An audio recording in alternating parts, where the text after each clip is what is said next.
கிறிஸ்துவுக்குள்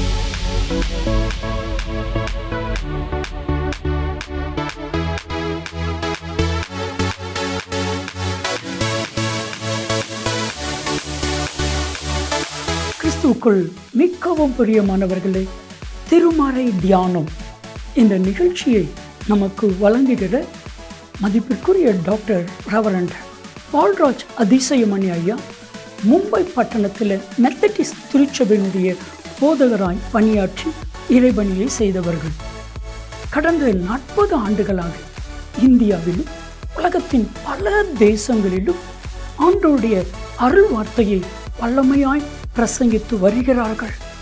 திருச்சபைகள், ஊழியர் நிறுவனங்கள், இன்னும் பல பகுதிகளிலே கர்த்தரால் வல்லமையாய் பயன்படுத்தப்பட்டு வருகிறார்கள். முழு வேதாமத்தை குறித்தான விளக்க உரையும் ஏறத்தாழ 125 புத்தகங்களும் கர்த்தர் அவர்களை கொண்டு எழுத வைத்திருக்கிறார்.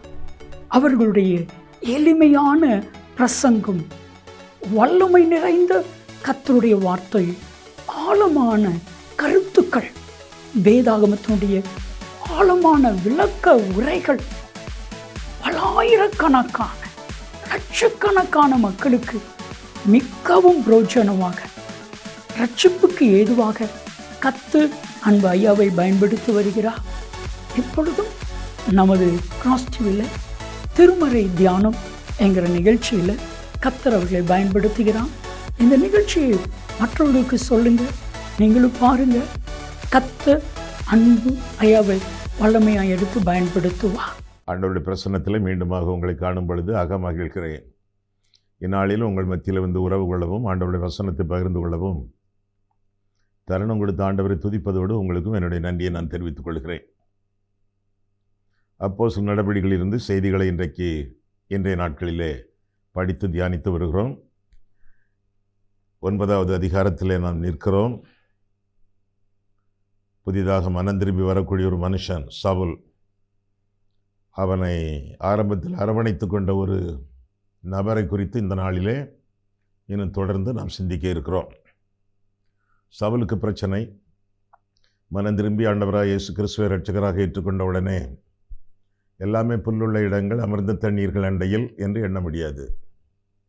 பிசாசுக்கு பொறுக்காதே, அவன் யாரையாவது தூண்டி கொண்டிருப்பானே. நம்முடைய விசுவாசத்தை கெடுக்கக்கூடிய அளவிலே, ஆண்டவருக்கு நமக்குள்ள உறவை தடுக்கக்கூடிய அளவிலே ஏதாவது பண்ணி கொண்டிருப்பானே. அந்த மாதிரிப்பட்ட காரியங்கள் தான் சவுலுக்கு சம்பவித்தன என்று சொல்லி வேதத்தில் வாசிக்கிறோம். ஆண்டவரை இரட்சகராக ஏற்றுக்கொண்ட உடனே தொடித்தெழும்புகிறான் சுவிசேஷத்தை சொல்ல. ஆனால் பற்பல தடைகள் பற்பல இடங்களிலிருந்து வந்ததாக வேதத்தில் வாசிக்கிறோம். அப்போஸ்தலர் 9ஆம் அதிகாரம் எடுத்துக்கொள்ளுங்கள். வேதம் உங்களுடைய கையிலே, மடியிலே, மேஜையில் இருக்க வேண்டும். அப்போஸ்தலர் 9 எடுத்துக்கொள்ளுங்கள். பவுலின் ஆரம்ப நாட்களிலே சம்பவித்த சில அசம்பாவிதங்கள். 23ஆம் வசனம். அநேக நாள் சென்ற பின்பு யூதர்கள் அவனை கொலை செய்யும்படி ஆலோசனை பண்ணினார்கள். அவனுடைய சொந்த குடும்பம், சொந்த இனம் யூதர்கள் கொலை செய்ய முடிவு பண்ணினார்கள், முயற்சித்தார்கள். 26ஆம் வசனம். சவுல் எருசலேமுக்கு வந்து சீஷருடனே சேர்ந்து கொள்ள பார்த்தான். அவர்கள் அவனை சீஷன் என்று நம்பாமல் எல்லாரும் அவனுக்கு பயந்திருந்தார்கள். சீஷர்களும் நம்பவில்லை, அந்த கிறிஸ்தவர்களும் நம்பவில்லை. அதற்கு பிறகு என்ன ஆயிற்று? யூதர்கள் வெறுக்கிறார்கள், சீஷர்கள் புறக்கணிக்கிறார்கள். என்ன செய்வான்? யாரிடத்தில் போவது? புறஜாதிகள் இருக்கிறார்களே, கிரேக்கர்கள் இருக்கிறார்களே, அவர்களிடத்தில் போய் சுவிசேஷம் சொல்லலாம் என்று சொல்லி புறப்படுகிறான். எங்கே? 29ஆம் வசனம். கர்த்தராகிய இயேசுவின் நாமத்தினாலே தைரியமாய் பிரசங்கித்து கிரேக்கருடனே பேசி தர்க்கித்தான். அவர்களோ அவனை கொலை செய்ய எத்தனை பண்ணினார்கள் என்று சொல்லி வேதத்தில் வாசிக்கிறோம். யூதர்கள், சீஷர்கள், கிரேக்கர்கள் ஒத்து வரவில்லை. உடனடியாக அவன் இடத்தை காலி பண்ணிவிட்டு அரேபியாவுக்கு சென்றான் என்று சொல்லி கலாத்தியர் 1ஆம் அதிகாரம் 16ஆம் வசனம் முதலாக நாம் பார்க்கிறோம். திரும்பி வந்தான். திரும்பி வந்த பொழுது ஒரு மனுஷன் அவனை அரவணைத்து கொண்டான், ஆதரித்தான், அன்பு கூர்ந்தான், அறிமுகம் செய்தான். யார் அது? அந்த ஆளை பற்றி தான் இன்றைக்கு பார்க்க போகிறோம். உங்களிலே அநேகருக்கு அந்த ஆள் யார் என்று தெரியும். நான் வாசிக்கிறேனே, அப்போஸ்தலர் 9ஆம் அதிகாரம் 27. அப்பொழுது பர்னபா என்பவன் அவனை சேர்த்து கொண்டு அப்போஸ்தலரிடத்தில் அழைத்து கொண்டு போய் வழியிலே அவன் கர்த்தரை கண்ட விதத்தையும் அவர் அவனுடனே பேசினதையும் தமஸ்குவில் அவன் இயேசுவின் நாமத்தினாலே தைரியமாய் பிரசங்கித்ததையும் அவர்களுக்கு விவரித்து சொன்னான். அடுத்த வசனம், அதன் பின்பு அவன் எருசலேமிலே அவர்களிடத்தில் போக்கும் வரத்துமாய் இருந்து கர்த்தராகிய இயேசுவின் நாமத்தினாலே தைரியமாய் பிரசங்கித்து கிரேக்கருடனே பேசி தர்க்கித்தார். அவர்களோ அவனை கொலை செய்ய எத்தனம் பண்ணினார்கள் என்று சொல்லி தொடர்ந்து நான் வாசிக்கிறோம். ஆக அரவணைத்த பர்னபாவை குறித்து இன்னும் சில நாட்களும் நாம் செய்திகளை படித்து தியானிக்கப் போகிறோம். அப்போஸ்தலருடைய நடபடிகளிலே ஒரு ஆறுதலின் மகன். அது யார்? பர்னபா. அவனுக்கு கிடைக்கப்பெற்ற ஒரு பட்டப்பெயர் ஆறுதலின் மகன். பர்னபா என்றால் ஆறுதலின் மகன் என்று அர்த்தமாம். இந்த பர்னபாவை குறித்த அப்போஸ்தலர் நடவடிக்கைகளிலே மட்டும் 25 தடவை சொல்லப்பட்டிருக்கிறது. நிருபங்களிலே 5 முறை அவன் காணப்படுகிறான். ஆக முக்கியமான புள்ளிகளிலே ஒருவன் பர்னபா என்று சொல்லி வேதத்திலே அப்போஸ்தலர் நடவடிக்கைகளிலே நாம் பார்க்க வேண்டும், நாம் பார்க்கக்கூடும். ஊழியர்கள் எப்படி இருக்க வேண்டும்? ஏராளமான ஊழியர்கள் நம்மை சுற்றிலும். ஒருவேளை நீங்களே ஒரு ஊழியக்காரராக இருக்கலாம். ஒரு ஊழியக்காரன் எப்படி இருக்க வேண்டும் என்பதற்கு எடுத்துக்காட்டு பர்னபா. ஊழியரும் உறவுகளும் என்று ஒரு செய்தி கொடுத்தால் பர்னபாதில் கட்டாயமாக இருக்க வேண்டும். அப்பேற்பட்ட ஒரு உச்சிதமான ஒரு உதாரணம், பாராட்டுக்குரிய ஒரு மனுஷன், தேவனால் அறிமுகப்படுத்தக்கூடிய மனுஷன், தேவராஜ்யத்திலே, திருச்சபையிலே, திருப்பணியிலே பர்னபா என்று சொல்லி வேதத்திலே வாசிக்கிறோம். அவனை குறித்து வேதம் சொல்லும் பொழுது அப்போஸ்தலர் 4ஆம் அதிகாரத்திலே ஆரம்ப நாட்களிலே அப்போஸ்தலர் 4:36 முதலாக பார்க்கும் பொழுது, சீப்புரு தீவானும் லேவியனும் அப்போஸ்தலராலே ஆறுதலின் மகன் என்று அர்த்தம் கொள்ளும் பர்னபா என்னும் மறுவேர் பெற்றவனுமாகிய யோசே என்பவன். எத்தனை அடைமொழி சிறப்பு பெயர்கள்! மீண்டும், சீப்புரு தீவானும் லேவியனும் அப்போஸ்தலராலே 12 சீஷர்கள், அப்போஸ்தலராலே ஆறுதலின் மகன் என்று அர்த்தம் கொள்ளும் பர்னபா என்னும் மறுவேர் பெற்றவனுமாகிய யோசே என்பவன் தனக்கு உண்டாயிருந்த நிலத்தை விற்று அதன் கிரயத்தை கொண்டு வந்து அப்போஸ்தலருடைய பாதத்திலே வைத்தான் என்று சொல்லி வேதத்திலே வாசிக்கிறோம். அந்த பணத்தை எல்லாம் கொண்டு ஆலயத்திலே கொண்டு கொட்டினான் என்று வாசிக்கிறதில்லை. ஆலயம் அந்த காலத்தில் அது யூதருடைய ஆலயம் அல்லது ஜபாலயம், ஒன்று தேவாலயம் அல்லது ஜபாலயம்.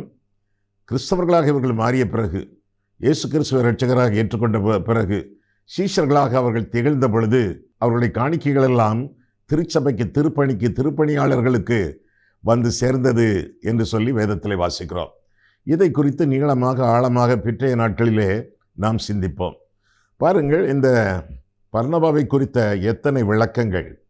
முதலாவதாக இவன் சீப்புரு தீவான், இரண்டாவதாக இவன் ஒரு லேவியன், மூன்றாவதாக இவன் ஆறுதலின் மகன் என்று அழைக்கப்பட்டவன், பட்டப்பெயர். இவனுடைய இயற்பெயர் யோசே என்று சொல்லியும் வேதத்தில் நாம் வாசிக்கிறோம். பலவிதமான விளக்கங்கள், இவனை குறித்த விவரங்கள், அடைமொழி சிறப்பு பெயர்கள் முக்கியமான ஒரு புள்ளி. இவனை பற்றி நாம் அறிந்திருக்க வேண்டுமா வேண்டாமா? கட்டாயமாக அறிந்திருக்க வேண்டும். ஏனென்றால் இவனைப் போலவும் நாம் வாழ பிரயாசப்படுவோம். இந்த மனுஷனை குறித்து பார்க்கும் பொழுது வேதத்திலே, குறிப்பாக அதே 4ஆம் அதிகாரத்திலே பார்க்கும் பொழுது அழைக்கப்பட்டவன் என்று பார்க்கிறோம். எங்கே? 36 மீண்டும் சீப்புரு தீவானும், அதற்கடுத்தாற் போல லேவியன். லேவியர்கள் அழைக்கப்பட்டவர்கள், பிரத்யேகமாக ஆண்டவருடைய சமூகத்திலே அழைக்கப்பட்டவர்கள் என்று சொல்லி வேதத்திலே வாசிக்கிறோம். யாக்கோபின் மனைவி லேயாளுக்கு பிறந்த 3ஆவதாக பிறந்த மகன் லேவி. அந்த லேவியின் வழிவந்தவர்கள், அவனுடைய சந்ததியார் லேவியர்கள் என்று அழைக்கப்பட்டார்கள். யார் இவர்கள்? எதற்காக அழைக்கப்பட்டார்கள்? பிரித்தெடுக்கப்பட்டவர்கள் இவர்கள். ஆக அழைக்கப்பட்ட லேவியனாகிய பர்னபா அழைக்கப்பட்டவன். எதற்காக? பிரித்தெடுக்கப்பட்டவன் என்று சொல்லி வேதத்திலே வாசிக்கிறோம். தெரிந்து கொள்ளப்பட்ட சந்ததி லேவியர் என்று சொல்லி குறிப்பிட்டால் அந்த கூற்று மிகையாகாது. இவர்களெல்லாம் ஆரம்பத்தில் எகிப்திலிருந்து பிரித்தெடுக்கப்பட்டவர்கள், இரண்டாவதாக செங்கடலிலிருந்து பிரித்தெடுக்கப்பட்டவர்கள், மூன்றாவதாக 12 கோத்திரத்திலிருந்து சிறப்பாக கர்த்தர்க்கென்று பிரித்தெடுக்கப்பட்டவர்கள். அவர்கள் முதற் பேரானவர்கள் தேவனுக்கு என்று சொல்லி வேதத்தில் பல இடங்களிலே நாம் பார்க்கிறோம். இது எப்படி நடந்தது என்று சொன்னால், ஒரு காலகட்டத்தில் இஸ்ரவேல் ஜனங்கள் விக்கிரகத்தை தங்களுக்கு உண்டு பண்ணி கொண்டு ஒரு பொற்கன்று குட்டி அதை வணங்க ஆரம்பித்தார்கள். ஆடினார்கள், பாடினார்கள் அதற்கு முன்பாக. அப்படி இருக்கும் பொழுது தேவனுடைய கோபம் கொதித்தது. தன்னுடைய கோபத்தை மோசேயினிடத்திலே அவர் பகிர்ந்து கொண்டதாக யாத்திராகமம் 32ஆம் அதிகாரத்திலே நாம் பார்க்கிறோம். அந்த வருத்தத்தோடு மோசே கீழே வந்து ஆண்டவரால் எழுதி கொடுக்கப்பட்ட 2 கற்பனைகளையும் 2 கற்பனை பலகைகளையும் உடைத்து கோபத்துடனே வந்து அந்த கன்றுக்குட்டியை உடைத்து தூள் தூளாக்கி அதை நீரிலே கரைத்து இஸ்ரவேல் ஜனங்களை, பாவ செய்த மக்களை, விக்கிரகத்தை வணங்கியவர்களை குடிக்க வைத்தான் என்று சொல்லி வேதத்தில் வாசிக்கிறோம். கோபம் தணியவில்லை. அது என்ன கோபம்? பக்தி வைராக்கியமான கோபம். கோபம் தணியவில்லை. என்ன சொன்னான்? இவர்களையெல்லாம் அழிக்க வேண்டுமே, இந்த விக்கிரக வணக்கக்காரர்களை அழிக்க வேண்டும் என்று கருதி, ஆமா, கர்த்தருடைய பட்சத்தில் நிற்கிறவர்கள் யார் என்று கேட்ட பொழுது லேவியர்கள் முன் வந்தார்கள். மற்ற 11 கோத்திரமும் பதுங்கி கொண்டது. லேவியர்கள் முன் வந்தார்கள். சகோதரன் என்று பாராமல், சகோதரி என்று பாராமல், அண்ணன் தம்பி என்று பாராமல், தாய் தகப்பன் என்று பாராமல் எல்லாரையும் வெட்டி தீர்த்தார்கள் என்று சொல்லி வேதத்தில் வாசிக்கிறோம். பக்தி வைராக்கியம் அவர்களை பட்சித்தது என்று சொல்லி வேதம் நமக்கு கற்றுக் கொடுக்கிறது. தெரிந்து கொள்ளப்பட்டார்கள். பக்தி வைராக்கியம் உள்ள லேவியர்களை கர்த்தர் தெரிந்து கொண்டதாக நாம் வேதத்தில் வாசிக்கிறோம். வைராக்கியம் உள்ளவர்கள். ஒரு காலத்திலே பழிவாங்கும் வைராக்கியம், இப்பொழுது பக்தி வைராக்கியம். என்ன பழிவாங்கும் வைராக்கியம்? லேவியினுடைய சகோதரி தீனாள், தெருவழியே போனாள், தீட்டானாள். ஏமோரின் மகன் சீகம் கெடுத்துப்பட்டான் என்று கருதி உடனடியாக லேவியும் சிமியோனும் சேர்ந்து பட்டயத்தை எடுத்துக்கொண்டு அந்த ஊரார் அநேகரை பட்டயத்தினால் வீழ்த்தினார்கள் என்று சொல்லி வேதத்தில் வாசிக்கிறோம். யாக்கோபின் வாசனை கிடக்கூடிய அளவிலே இவர்கள் தங்களுடைய பழிவாங்க வைராக்கியத்தை காட்டினார்கள். அப்பேற்பட்டவர்கள் பிற்றைய நாட்களிலே பக்தி வைராக்கியத்தை காட்டினார்கள். பட்டயத்தை மீண்டும் எடுத்தார்கள். ஆண்டவருக்காக நின்றார்கள். ஆண்டவருடைய சார்பிலை நின்றார்கள். அவர்களை ஆண்டவர் பிரித்தெடுத்து தமக்கென நியமித்து கொண்டார் என்று சொல்லி வேதத்திலே தெளிவாக நாம் வாசிக்கிறோம். மோசே அவர்களை ஆசீர்வதித்ததாக உபாகமம் 33ஆம் அதிகாரத்திலே நாம் காண்கிறோம். உபாகமம் 33:8 முதல் லேவியை குறித்து, நீ மாசாவிலை பரீட்சை பார்த்து மேரிபாவின் தண்ணீரிடத்தில் வாக்குவாதம் பண்ணின உன் பரிசுத்த புருஷன் வசமாய் உன்னுடைய தும்மீம் ஊரீம் என்பவைகள் இருப்பதாக. கர்த்தருடைய சித்தத்தை கண்டுபிடிப்பதற்காக இஸ்ரவேல் ஜனங்கள், குறிப்பாக பிரதான ஆசாரியர்கள் பயன்படுத்தின ஒரு சின்னங்கள் தும்மீம் ஊரீம். சில இடங்களிலே ஊரீம் தும்மீம் என்று இருக்கும். 9ஆம் வசனம், தன் தகப்பனுக்கும் தன் தாய்க்கும் நான் உங்களை பாரேன் என்று சொல்லி தன் சகோதரரை அங்கீகரியாமல் தன் பிள்ளைகளையும் அறியாமல் இருக்கிறவன் வசமாய் அவைகள் இருப்பதாக. அவர்கள் உம்முடைய வார்த்தைகளை கைக்கொண்டு உம்முடைய உடன்படிக்கையை காக்கிறவர்கள். அவர்கள் யாக்கோபுக்கு உம்முடைய நியாயங்களையும் இஸ்ரவேலுக்கு உம்முடைய பிரமாணத்தையும் போதித்து உமது சன்னிதானத்திலே தூப வர்க்கத்தையும் உமது பலிபீடத்தின் மேல் சர்வாங்க தகன பலிகளையும் இடுவார்கள் என்று சொல்லி அவர்கள் கூறிய ஆசீர்வாதங்களை தொடர்ந்து நாம் வாசிக்கலாம். ஆக மோசேயின் ஆசீர்வாதம் தேவனுடைய ஆசீர்வாதமாக விளங்க அவர்கள் பிரித்தெடுக்கப்பட்டார்கள். எதற்காக? அவர்கள் பிரத்யேகப்படுத்தப்பட்டார்கள். தேவனுடைய ஆலயத்தில் ஊழியம் செய்வதற்காக. அந்நாட்களில் ஆலயம் ஆசரிப்பு கூடாரம் மோசே மூலமாக ஆண்டவர் உண்டு பண்ணியது. அந்த ஆலயத்தில் பணிவிடை செய்ய பிரித்தெடுக்கப்பட்ட லேவியர் கூட்டம் பிரத்யேகப்படுத்தப்பட்டது என்று சொல்லி எண்ணாகமம் 8ஆம் அதிகாரம் 26ஆம் வசனத்திலும் நாம் வாசிக்கிறோம். பிரித்தெடுக்கப்பட்டவர்கள், பிரத்யேகப்படுத்தப்பட்டவர்கள், ஆலயத்தில் பணிவிடை செய்ய ஆண்டவரால் தெரிந்து கொள்ளப்பட்டவர்கள், பிரித்தெடுக்கப்பட்டவர்கள். ஆமாம், நீங்கள் பிரித்தெடுக்கப்பட்டவர்களா? நோக்கும் இடமெல்லாம் நீக்கமர பாவம் நிறைந்த இந்த பட்டணத்திலே, இந்த பாரதத்திலே, இந்த பூமியிலே பிரித்தெடுக்கப்பட்டவர்களா? ஆமா நீ சொல்றீங்களா? இல்லை நீ சொல்றீங்களா? 1 பேதுரு 2ஆம் அதிகாரம் 9ஆம் வசனத்தை வாசித்திருப்பீர்கள் என்றால் ஆமா என்று சொல்வீர்கள். நீங்களோ உங்கள் அந்த காலத்திலிருந்து தம்முடைய ஆச்சரியமான ஒளியினிடத்திற்கு வரவழைத்தவருடைய புண்ணியங்களை அறிவிக்கும்படி தெரிந்து கொள்ளப்பட்ட சந்ததி. லேவி தெரிந்து கொள்ளப்பட்ட சந்ததி. நீங்கள் பாவத்திலிருந்து பிரிந்து வந்தால், மனம் திரும்பி இருந்தால் பிரித்தெடுக்கப்பட்ட தேவனுடைய சந்ததி என்று சொல்லி வேதம் நமக்கு கற்றுக் கொடுக்கிறது.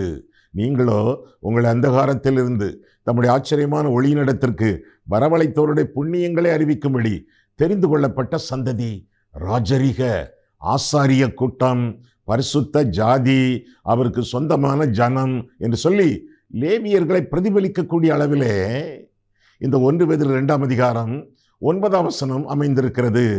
ராஜரீக ஆசாரிய கூட்டம். லேவி சந்ததி ஆசாரிய சந்ததி. தெரியுமா உங்களுக்கு? ஆசாரிய கூட்டம். We believe in the priesthood of all believers. ஒவ்வொரு விசுவாசியும் ஆவிக்குரிய பிரகாரமாக லேவியர்கள், பிரித்தெடுக்கப்பட்டவர்கள், ஆசாரியர்கள் என்று சொல்லி வேதத்திலிருந்து நாம் விளங்கிக் கொள்ளலாம்.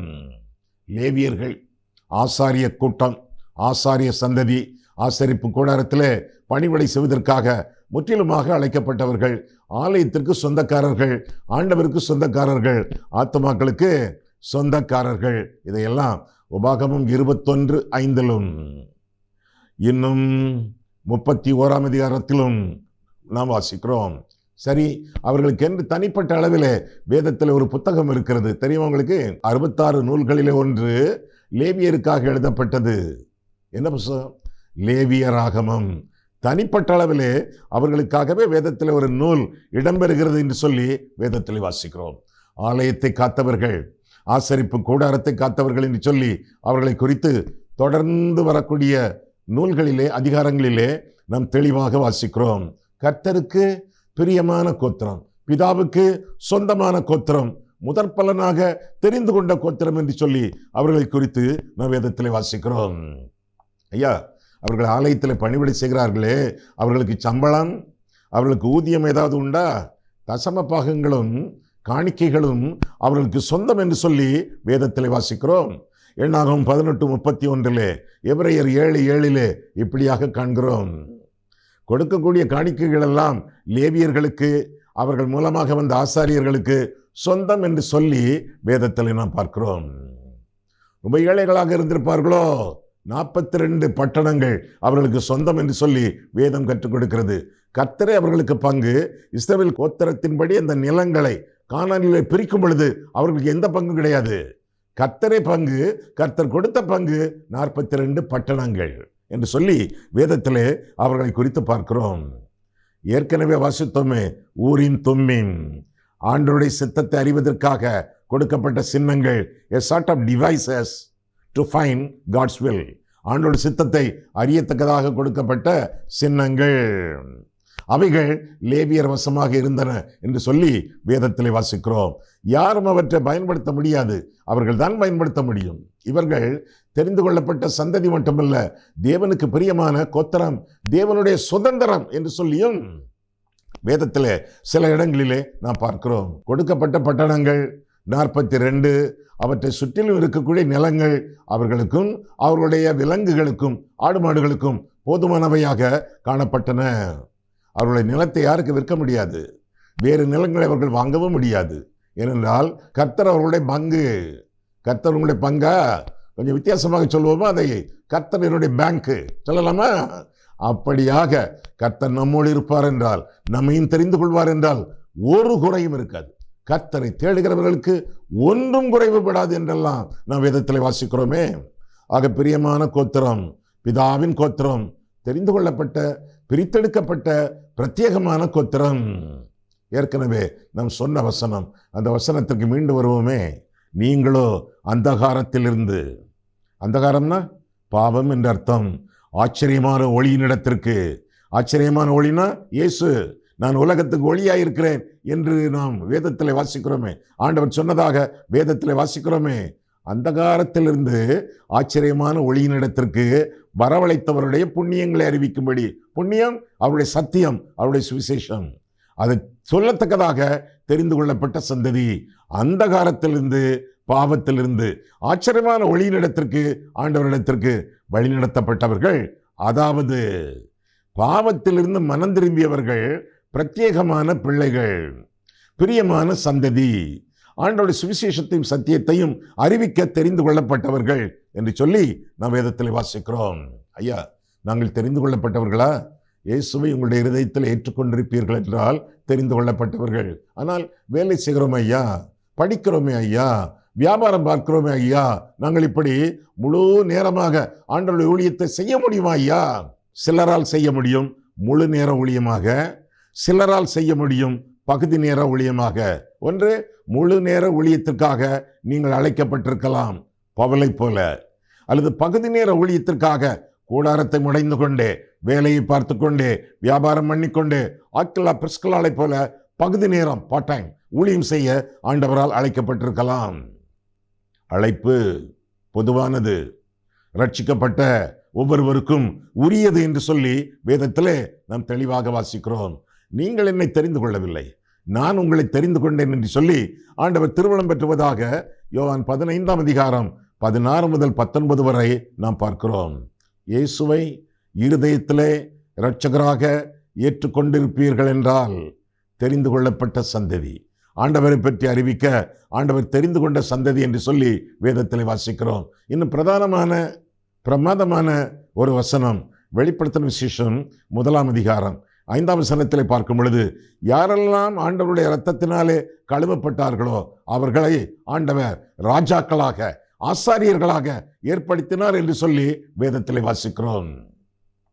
நாம் ராஜாக்கள், நாம் ஆசாரியர்கள். எத்தனை பெரிய சிறப்பு! இந்த சிறப்பை எப்படி பெற்றுக்கொண்டோம்? இயேசு தம்முடைய தகுதியை இழந்து துறந்து தியாகம் பண்ணி நமக்கு தகுதியை ஏற்படுத்தினார். அது எப்படி? ஆண்டவராகிய இயேசு கிறிஸ்து தேவனுடைய ரூபமாயிருந்தோம், தேவனுக்கு சமமாயிருப்பதை கொள்ளையாடின பொருளாய் எண்ணாமல் தம்மைத்தாமே வெறுமையாக்கி அடிமையின் ரூபம் எடுத்து மனுஷர் சாயலானார். மரண பரியந்தமும், அதாவது சிலுவையின் மரண பரியந்தமும் கீழ்ப்படிந்தவராகி தம்மைத்தாமே தாழ்த்தினார். எல்லாவற்றையும் விட்டுவிட்டு ஆண்டவர் இயேசு நம்மை உயர்த்தினார். தம்முடைய தகுதியை இழந்து நமக்கு ஒரு தகுதியை உண்டு பண்ணினார். அது என்ன தகுதி? ராஜாக்கள், ஆசாரியர்கள். நன்றி செலுத்தி இருக்கிறீர்களா? இப்பொழுது உங்களுடைய உள்ளத்திலே நன்றி செலுத்துகிறீர்களா? நன்றி செலுத்தி ஆண்டவரை வழிபட வேண்டியது, வணங்க வேண்டியது, விசுவாசிக்க வேண்டியது, வாசிக்க வேண்டியது நம்முடைய கடமை. சரி, ஆண்டவர் நம்மை ஏன் தெரிந்து கொண்டார் என்று சொல்லி வேதத்தில் பார்க்கும் பொழுது, ஆண்டவர் நம்மை ஏன் அந்தகாரத்திலிருந்து அழைத்தார் என்று வேதத்தில் பார்க்கும் பொழுது சில காரணங்களை நாம் கற்றுக்கொள்ளலாம். முதலாவதாக பாவத்தை விட்டு விலக. ரொம்ப முக்கியம். முதலாவதாக பாவத்தை விட்டு விலக என்று சொல்லி அந்த 1 பேதுரு 2ஆம் அதிகாரம் 9ஆம் வசனம் நமக்கு அறிவிக்கிறது. பாவத்திலிருந்து நம்மை அழைத்தவர், இருளிலிருந்து நம்மை அழைத்தவர், அந்தகாரத்திலிருந்து நம்மை விலக்கியவர், அநீதியிலிருந்து நம்மை அழைத்தவர், நீதியோடு வாழ பரிசுத்தத்தோடு ஜீவிக்க ஆண்டவர் நம்மை அழைத்தார் என்று சொல்லி வேதத்தில் வாசிக்கிறோம். அழைக்கப்பட்டிருக்கிறீர்களா? பாவத்திலிருந்து அழைக்கப்பட்டிருக்கிறீர்களா? மனம் திரும்பி இருக்கிறீர்களா? பாவத்தை விட்டு திரும்புவது, பாவ பழக்க வழக்கங்களை விட்டு திரும்புவது, பழைய மதத்தை விட்டு திரும்புவது மனம் திரும்புதல். மனம் திரும்பி இருக்கிறீர்களா? அப்படி என்றால் நீங்களும் புதிய ஏற்பாட்டின் அடிப்படையிலே, ஆண்டவருடைய புதிய உடன்படிக்கையின் அடிப்படையிலே நீங்களும் அழைக்கப்பட்டவர்கள், ஆண்டவரால் தெரிந்து கொள்ளப்பட்ட சந்ததி என்று சொல்லி வேதம் நமக்கு கற்றுக் கொடுக்கிறது. முதலாவதாக பாவத்திலிருந்து விலக, இரண்டாவதாக பரிசுத்த வாழ்வு வாழ. பரிசுத்த வாழ்வு வாழ அந்தகாரத்திலிருந்து அழைக்கப்பட்டவர்கள் எதற்கு? ஆச்சரியமான ஒளி பரிசுத்தர் இயேசு, அவருக்காக இந்த உலகத்திலே வாழ்வதற்காக. நான் பரிசுத்தராய் இருக்கிறது போல நீங்களும் பரிசுத்தராய் இருங்கள் என்று சொல்லி ஆண்டவர் கற்பித்தாரே, அதே போல பரிசுத்தமாக நாம் ஜீவிக்கத்தக்கதாக ஆண்டவர் நம்மை அழைத்திருக்கிறார். ஆமா, பாவத்திலிருந்து விடுதலை பெற்றோமே, மனம் திரும்பினோமே, ஆண்டவர் நம்முடைய பாவங்களை மன்னித்தாரே. இப்பொழுது நம்முடைய நிலைமை என்ன? பரிசுத்தமாக ஜீவிக்கிறோமா அல்லது பழைய பாவத்தாசை வருகுதோ? எப்படியாக வாழ்ந்து கொண்டிருக்கிறோம்? நீங்கள் பரிசுத்தம் உள்ளவர்களாக வேண்டும் என்பதே தேவனுக்கு சித்தமாயிருக்கிறது என்று சொல்லி 1 தெசலோனிக்கேயர் 4ஆம் அதிகாரம் 3ஆம் வசனத்திலே நாம் வாசிக்கிறோம். தேவனுடைய சித்தம் என்ன? தேவனுடைய சித்தம் செய்கிறவர்களே தேவனுடைய ராஜ்யத்தில் பிரவேசிப்பார்களே அல்லாமல் என்னை நோக்கி கர்த்தாவே கர்த்தாவே என்று கத்துகிறவர்கள் அல்ல என்று கர்த்தர் கற்பித்தார். எங்கே? மத்தேயு 7ஆம் அதிகாரம் 21ஆம் வசனம் முதல். தேவ சித்தம் என்ன? பிரதானமான சித்தம் பரிசுத்தம். பரிசுத்தமின்றி தேவனை ஒருவரும் தரிசிக்க முடியாது என்று சொல்லி வேதம் நமக்கு கற்றுக் கொடுக்கிறது. ஆண்டவர் ஜெபித்த நீளமான ஒரு ஜெபம், ஆண்டவர் ஜெபித்த ஆழமான ஒரு ஜெபம். அந்த ஜெபத்திலே ஆண்டவர் சொல்லக்கூடிய ஒரு கருத்து பரிசுத்தம். என்ன பரிசுத்தம்? என் சீஷர்கள் பரிசுத்தமாக இருக்கத்தக்கதாக நான் என்னையே பரிசுத்தமாக்குகிறேன். என்ன வசனம்! ஆண்டவர் பரிசுத்த தெய்வம், பரிசுத்தர் பரிசுத்தர் பரிசுத்தர், உன்னதமான தேவனுடைய குமாரன் பரிசுத்தர். அவரே இந்த உலகத்தில் இருக்கும் பொழுது தன்னை பரிசுத்தமாக காத்துக்கொள்ள பிரயாசப்படும் பொழுது என்ன சொன்னார்? என் சீஷர்கள் பரிசுத்தமாக இருக்கத்தக்கதாக நான் என்னையே பரிசுத்தமாக்குகிறேன். அவரே தம்மை பரிசுத்தமாக காத்து கொள்ளும் பொழுது நாம் எவ்வளவாக இந்த உலகத்தில் பரிசுத்தத்தோடு வாழ வேண்டும், பரிசுத்தத்தை காத்துக்கொள்ள வேண்டும். ஐயா, அந்த வசனம் எங்கே ஐயா? யோவான் 17ஆம் அதிகாரம் 19ஆம் வசனம். எழுதி கொண்டிருக்கிறீர்களே, எப்படி வசனத்தை சொல்லாதிருப்பேன்? பரிசுத்தமின்றி ஒருவனும் தேவனை தரிசிப்பதில்லை என்று சொல்லி வேதத்திலே வாசிக்கிறோம். பரிசுத்தம் என்பது நாம் இஷ்டப்பட்டு தெரிந்து கொள்ளக்கூடிய ஒரு காரியம் அல்ல, நம்முடைய தலையின் மேல் விழுந்த கட்டாய கடமை. Holiness is not your option, it is your application. இஷ்டப்பட்டு தெரிந்து கொள்ளக்கூடிய ஒரு காரியம் அல்ல, நம்முடைய தலையின் மேல் விழுந்த கட்டாய கடமை. ஏனென்றால் பரிசுத்தமின்றி பரிசுத்த தெய்வத்தை தரிசிக்க முடியாது. முதலாவதாக எதற்காக அழைக்கப்பட்டோம்? பாவத்திலிருந்து விலக. இரண்டாவதாக பரிசுத்த வாழ்வு வாழ. மூன்றாவதாக பாடுபட. ஆண்டவருக்காக, அவருடைய ராஜ்யத்துக்காக, அவருடைய சுவிசேஷத்திற்காக, அவருடைய சத்தியத்திற்காக, அவர் நமக்கு தந்த சாட்சிக்காக, ஊழியங்களுக்காக நாம் பாடுபடத்தக்கதாக நாம் அழைக்கப்படுகிறோம். வெறுமனே நாம் கோயில் மணிகள் அல்ல, நாம் கோதுமை மணிகள் என்று சொல்லி வேதம் கற்றுக் கொடுக்கிறது. யோவான் 12:24 நாம் பார்க்கும் பொழுது, கோதுமை மணியானது நிலத்திலே விழுந்து சாகாவிட்டால் தனித்திருக்கும், செத்ததையாகில் மிகுந்த பலனை கொடுக்கும். இந்த உலகத்திலே வாழ்ந்து கொண்டிருக்கும் பொழுதே சாக. அப்படியாக இந்த உலகத்தில் அழைக்கப்படுகிறோம். கோதுமை மணியைப் போல மண்ணுக்குள் மறைந்து, மண்ணுக்குள் மரித்து காணப்படும் பொழுது மகிமையின் கனிகள் நம் மூலமாக உண்டாகும். அப்பேற்பட்ட கனி கொடுக்க பாடுபடத்தக்கதாக இந்த உலகத்தில் நாம் அழைக்கப்படுகிறோம். அப்போஸ்தலனாகிய பவுலை ஆண்டவர் அழைக்கும் பொழுது, அவன் என் நாமத்தின் நிமித்தம் எவ்வளவாய் பாடுபட வேண்டும் என்பதை அவனுக்கு காண்பிப்பேன் என்று ஆண்டவர் சொன்னார். எனவே பாடுபடுதல் பாக்கியங்கள் என்பதை உணர்ந்து கொள்ளுங்கள். ஆண்டவருக்காக அல்லவா பாடுபடுகிறோம். அவர் தம்முடைய வாழ்க்கையிலே பாடுபட்டாரே, அந்த பாடுகளிலே சற்று குறைவானதை என் சரீரத்திலே நிறைவேற்ற நான் பிரயாசப்படுகிறேன் என்று சொல்லி பவுல் அறிவித்ததாக பெற்ற நாட்களிலே நாம் பார்ப்போம். சரியா? வேதத்திலே சொல்லுகிறான். ஆக அவருடைய பாடுகளிலே சிறிதளவு நானும் பாடுபட வேண்டும். எனவே கிறிஸ்துவுடனே கூட சிலுவையில் அறையப்பட்டேன், நான் அல்ல கிறிஸ்துவே என்று சொல்லி மீண்டும் தன்னை அந்த பாடுகளிலே உறுதிப்படுத்திக் கொள்வதாக, சிலுவையின் அனுபவங்களிலே உறுதிப்படுத்திக் கொள்வதாக பவுலை குறித்து கலாத்தியர் 2ஆம் அதிகாரம் 20ஆம் வசனத்திலே நாம் காண்கிறோம். ஒருவன் என்னை பின்பற்ற விரும்பினால் ஒவ்வொரு நாளும் அவன் அற்புதங்களை அடையாளங்களை எதிர்பார்த்து என்னை பின்பற்ற கடவன் என்று சொல்லி ஆண்டவர் சொல்லவே இல்லையே. ஒருவன் என்னை பின்பற்ற விரும்பினால் அவன் தன்னைத்தான் வெறுத்து தன் சிலுவை எடுத்துக்கொண்டு அனுதினம் என்னை பின்பற்ற கடவன் என்று சொல்லி ஆண்டவர் திருவளம் பற்றினாரே. மத்தேயு 16:24 பாடுபடுவது நமக்கு பாக்கியங்கள், பிள்ளைகளானால் சுதந்திரருமாமே, தேவனுடைய சுதந்திரரும் கிறிஸ்துவுக்கு உடன் சுதந்திரருமாமே. கிறிஸ்துவுடனே கூட பாடுபட்டால் அவரோடு கூட மகிமை அனுபவிப்போம் என்ற கருத்துக்களை ரோமர் 8ஆம் அதிகாரம் 17ஆம் வசனத்திலே நாம் பார்க்கிறோம். கிறிஸ்துவுடனே கூட மகிமைப்படும்படி அவருடனே கூட பாடுபட்டால் அப்படி ஆகும் என்று சொல்லி வேதம் கற்றுக் கொடுக்கிறது. கிறிஸ்துவனிடத்திலே நீங்கள் விசுவாசிக்கிறதுக்கு மாத்திரமல்ல, அவர் நிமித்தமாக பாடுபடுகிறதற்கும் உங்களுக்கு அருளப்பட்டிருக்கிறது. திணிக்கப்பட்டிருக்கிறதல்ல, பலாத்காரப்படுத்தப்பட்டிருக்கிறதல்ல, வற்புறுத்தப்பட்டிருக்கிறதல்ல, அருளப்பட்டிருக்கிறது என்று சொல்லி வேதத்திலே வாசிக்கிறோம். பிலிப்பியர் 1ஆம் அதிகாரம் கடைசி 2 வசனங்கள். ஆக முதலாவதாக பாவத்திலிருந்து விலக, இரண்டாவதாக பரிசுத்த வாழ்வு வாழ, மூன்றாவதாக பாடுபட, நான்காவதாக பணிவிடை செய்ய. எதற்காக ஆண்டவர் அழைத்தார்? அவருக்கு ஊழியம் செய்ய, பணிவிடை செய்ய, அவருக்கு பயன் தர, அவருடைய நாமத்தை மகிமைப்படுத்த பயன்படத்தக்கதாக ஆண்டவர் நம்மை அழைத்திருக்கிறார். சகல ஜாதிகளிலிருந்து நான் உங்களை தெரிந்து கொண்டேன், அதனால் உங்கள் பாவங்களின் நிமித்தம் உங்களை தண்டிப்பேன் என்று சொல்லி ஆமோஸ் மூலமாக ஆண்டவர் அறிவிக்கிறார். ஏன் தண்டிக்கிறார்? அவருடைய சித்தத்தை நிறைவேற்றவில்லை. எதற்கு அழைத்தார்? அவருக்கு ஊழியம் செய்ய, அவருக்கு பணிவிடை செய்ய, அவருடைய சுவிசேஷத்தை அறிவிக்க, அவருடைய சத்தியத்தை போதிக்க ஆண்டவர் பல்வேறு நிலைமைகளிலே நம்மை அழைத்திருக்கிறார். அவருக்காக பயன்படத்தக்கதாக, அவருடைய பணிவிடைகளை செய்வதற்காக தெரிந்து கொள்ளப்பட்ட சந்ததியாயிற்றே. நம்மை அழைத்தவர் உண்மையுள்ளவர், அவர் நம்மை நடத்துவார் என்று சொல்லி வேதம் கற்றுக் கொடுக்கிறது. இன்றைய நாளிலே பர்னபா அழைக்கப்பட்டவன் என்று பார்த்தோம். இன்னும் பல காரியங்களை வரும் நாட்களிலே நாம் சிந்திப்போம். நம்மையும் ஆண்டவர் தம்முடைய கிருபையினாலே அழைத்தார். பாவங்களை விட்டு பரிசுத்த வாழ்க்கை வாழ்ந்து ஆண்டவருக்காக கோதுமை மணியைப் போல பாடுபடவும் அதே வேளையிலே அவருக்கு அடுத்த பணிவிடைகளை செய்யவும் ஆண்டவர் அழைக்கிறார். ஒப்பு கொடுத்திருக்கிறீர்களா? ஒப்பு கொடுப்பீர்களா? கண்களை மூடுவோம், கர்த்தரை பார்ப்போம். அன்புள்ள ஆண்டவரே, உம்முடைய வசனங்களை ஆராயவும் எங்கள் வாழ்க்கையை ஆராயவும் உம்முடைய சந்நிதியிலே எங்களை வழிநடத்தினீர். அதற்காக ஸ்தோத்திரம் சுவாமி. லேவியனாகிய பர்னபாவை குறித்த சில காரியங்களை நாங்கள் கற்று எங்களுடைய வாழ்க்கையை அந்த வாழ்க்கையோடு ஒப்பிட்டு பார்க்க ஆண்டவர் கிருபை செய்தீர். அதற்காக நன்றி செலுத்துகிறோம் சுவாமி.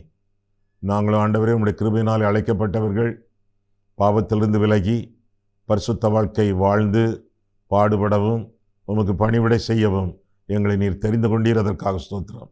உம்முடைய சித்தத்தின் நடுவிலே நாங்கள் ஜீவித்து உம்முடைய சந்தோஷமே எங்களுடைய மகத்தான குறிக்கோள் என்று கருதி உமக்காக வாழ எங்களை ஒப்புக் கொடுக்கிறோம்.